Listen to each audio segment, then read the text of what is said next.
আমরা এই যে এশিয়ান চ্যাম্পিয়নশিপ হলো জিমন্যাস্টিক্সের, তাতে আমাদের বিদ্যানগর গয়রাম দাস বিদ্যা মন্দির কোচিং সেন্টার, যার কোচ অভিজিৎ দেবনাথ, 7জন এবার পুরস্কৃত হয়েছে।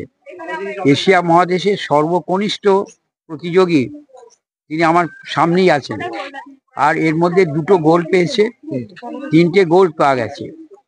এবং এই এশিয়ান গেমসে একটাই গোল্ড এসেছে সোনা ভারতবর্ষ, তা আমাদের এই কোচিং সেন্টারে মেয়েরা পেয়েছে।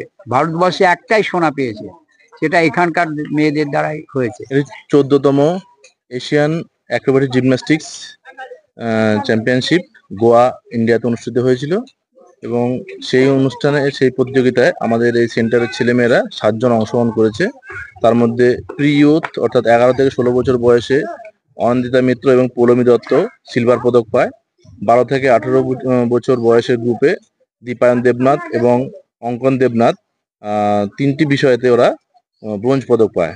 আর সিনিয়র ইভেন্টে ওমেন্স গ্রুপ ক্যাটাগরিতে স্নেহা মণ্ডল, প্রিয়াঙ্কা দেবনাথ এবং অনুষা দেবনাথ 1টি ব্রোঞ্জ, 1টি সিলভার এবং 1টি গোল্ড পদক পায়। এবং এই গোল্ডটি ছিল আমাদের ভারতবর্ষের একটি মাত্র গোল্ড। টোটাল ভারতবর্ষ থেকে 32টি টিম অংশগ্রহণ করে, তার মধ্যে একটি মাত্র গোল্ড ভারতের ঝুলিতে এসছে। আপনার সেন্টারে কতজন কি পেয়েছে? আমার সেন্টারে টোটাল এই 7 জনের মধ্যে 3টি গোল্ড এসছে, যে মেডেল হিসেবে ধরা হয়। 3টি গোল্ড মেডেল, 5টি সিলভার পদক আর 4টি হচ্ছে ব্রোঞ্জ পদক এসছে আমার। কত তারিখ থেকে কত তারিখ? এটা হয়েছে গত 31 অক্টোবর থেকে 2 নভেম্বর পর্যন্ত গোয়া শহরে। এশিয়া মহাদেশে কারা কারা অংশ এবং এশিয়াতে চ্যাম্পিয়নশিপে অংশগ্রহণ করেছে Kazakhstan, Uzbekistan, Turkistan, Korea, Hong Kong, India এবং চায়না। এই ভারতের হয়ে কজন গোল্ড নিয়ে আসলো আপনাদের? ভারতের হয়ে মাত্র এই 3 জনাই গোল্ড এসছে, আর কোনো গোল্ড আসেনি, আর বাকি সিলভার এবং ব্রোঞ্জ এসছে। কতটা ভালো লাগছে এই যে 3 জনই? অবশ্যই ভালো লাগছে, কারণ আমি একজন যখন প্লেয়ার ছিলাম 2017 সালে আমি এশিয়াডে চান্স পাই, খেলেছি। তার আগে 2007 সালে পেয়েছিলাম, তখন খেলতে পারিনি।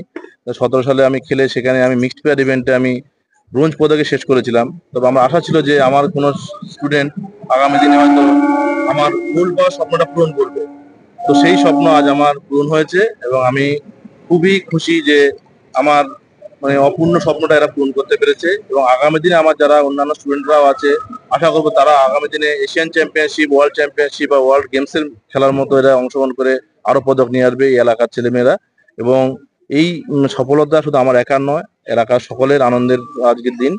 এবং মাননীয় মন্ত্রী মশাইকে আমি আবার ধন্যবাদ জানাবো, কারণ আমরা প্র্যাকটিস করতাম বেদপুর একটি ছোট্ট জায়গায় অ্যাচিভার জিমন্যাস্টিক একাডেমি নামে। তারপর আমরা বিদ্যানগর গয়রাম দাস বিদ্যা মন্দিরের আন্ডারে যে জিমন্যাসিয়াম হলটি আমরা পেয়েছি, ওইটি না পেলে হয়তো আমরা এত ভালো প্র্যাকটিস করাতে পারতাম না।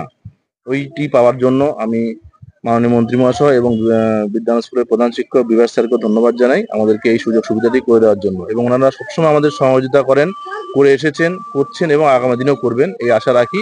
এবং আমাদের খেলার উন্নত পরিকাঠামোর জন্য ওনারা সাহায্য করবেন এবং ওটাকে আরো ভালো পরিকাঠামো তৈরি করে দেবেন এই আশা রেখে, এবং আমাদের ছেলেমেয়েদের আগামী দিনে আরো ভালো ভবিষ্যৎ উজ্জ্বল হোক।